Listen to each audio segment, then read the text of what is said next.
as ruguinhas aqui. Acho que tá precisando dar uma esticada.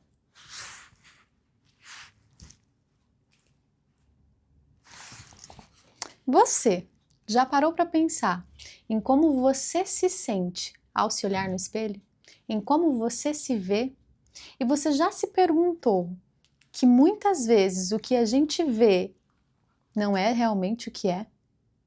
Com tantos procedimentos, com tantos estereótipos, com tantos ditos do que a gente precisa ou não fazer, que às vezes a gente acha que precisa de coisas que a gente nem sabia que existia.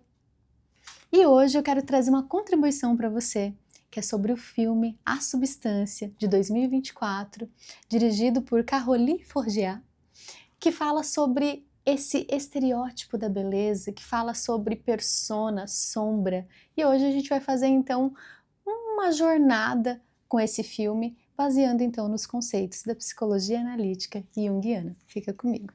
No filme A Substância, a protagonista Elizabeth, de 50 anos, ela está passando então por uma crise de identidade muito séria e que é muito comum de acontecer, principalmente com aquelas pessoas que supervalorizam a imagem que a gente vai dar o nome aqui de persona. O Jung sempre fala que nós temos então um conjunto, né, ali da nossa personalidade e que nós temos então uma personalidade que ela é exterior. Essa personalidade exterior, ela ocupa vários papéis dentro da sociedade. Então é como se muitas vezes algumas pessoas se identificassem com esse papel. E o que a gente vê no filme, então, é que a Elizabeth ela está identificada com a sua imagem de jovem, a jovem eterna, a puela, aquela pessoa que não se desapega da imagem da juventude. E aí acontece tanto uma pressão dela interna, um conflito com ela mesma, como também uma pressão da sociedade. Porque quando ela chega ali na fase dos 50 anos, ela então vai ser substituída por uma pessoa mais jovem. Mas ela não quer perder isso de jeito nenhum.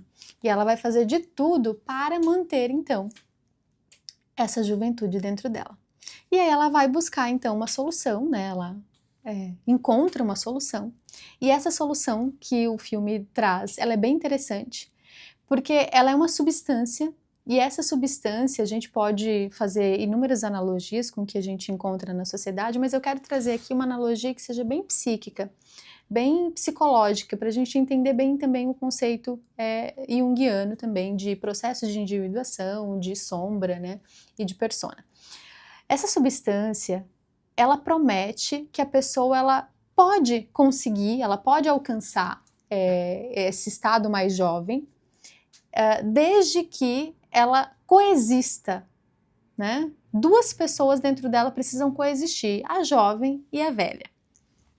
Sempre quando uma tenta se sobressair mais do que a outra, sempre quando uma tenta dominar a outra, aí o conflito então passa a existir. Mas se ela conseguisse fazer isso em equilíbrio, as duas poderiam então continuar existindo. Que bela metáfora para uma análise junguiana. Por quê? Porque o Jung vai falar então da nossa personalidade exterior e a nossa personalidade interior.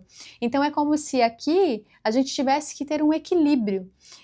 Se uma tenta dominar a outra, então a gente se cria ali um complexo. E a partir disso a gente então desenvolve os nossos conflitos psicológicos emocionais e muitos sintomas. No caso de Elizabeth, ela até tenta fazer isso no início, né? Fazer um equilíbrio, aceitar talvez a velhice, conviver com esse lado mais jovem, talvez de uma força, uma jovialidade para ainda batalhar pelo trabalho dela, né? Pelo papel social, alguma coisa assim, mas ela não consegue manter, porque ela não consegue se enxergar naquela imagem dela mais velha, ela não consegue aceitar que ela está envelhecendo, ela está muito apegada ao corpo, à imagem, à estética, ela invalida tudo que ela já construiu, toda a sabedoria que ela já construiu. E aqui a gente vê um conflito então de um tipo, né, consciente, sensação, que a gente vai chamar na psicologia junguiana, uma pessoa que ela é do tipo sensação, que ela é mais voltada para os valores estéticos e supérfluos, e que ela tem dificuldade de se concentrar e de integrar a intuição, que são os aspectos da sabedoria, que são os aspectos da experiência, que não é tão valorativo em termos estéticos.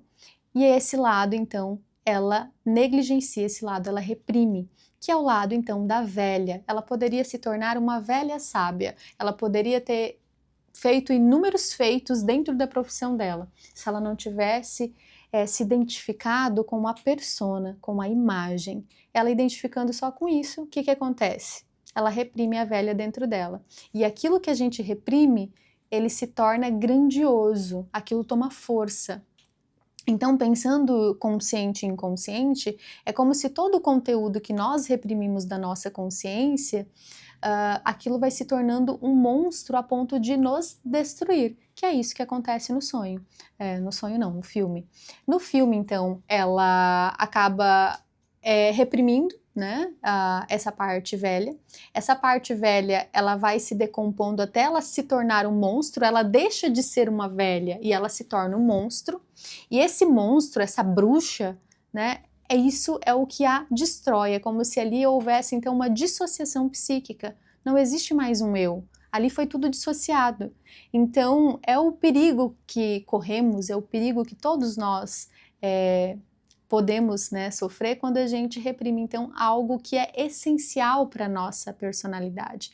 É preciso haver então uma integração. Aqui eu estou falando de questões estéticas porque o filme foca muito nisso, mas poderia ser um aspecto da racionalidade e eu não viver com os outros lados da minha vida, com o sentimento, com a própria sensação, que é o estar no aqui e agora, o contato com o chão, com a terra, o contato com as outras emoções e eu ficasse só no mundo racional. Então todas as funções, quando eu estou muito unilateral, quando eu não considero os outros aspectos da personalidade, eu corro então esse risco então da desintegração.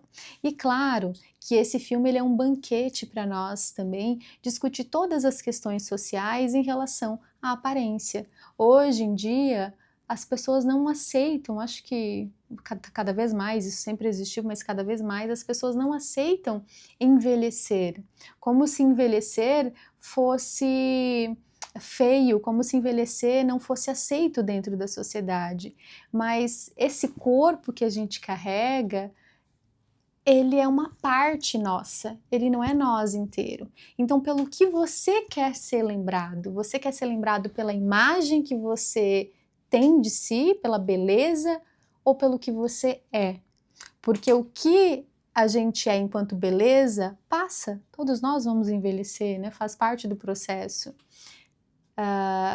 Mas o que você deixa para as pessoas, para o mundo, é o que você é. Mas se você não consegue ser, você vai viver nessa crise eternamente de identidade, aos 50 anos ainda não conseguindo se aceitar e tentando se encaixar em padrões que estão cada vez mais impossíveis de alcançar. Então eu espero que esse filme, se você ainda não assistiu, corre lá e assiste, faça você refletir então em como você tem lidado com a tua imagem, se você tem tirado um pouquinho essa imagem externa e se encontrado, se conectado mais contigo, porque senão a gente fica usando uma máscara e às vezes essa máscara está tão pregada na cara que ela não sai mais e fica cada vez mais difícil então o nosso processo de adaptação, que é o envelhecer, né? Que é o processo então de se tornar uma anciã, um ancião, né? Um sábio, uma sábia, né? E que a beleza, ela é volátil. Beijo grande no teu coração. Até o próximo Chá das 5.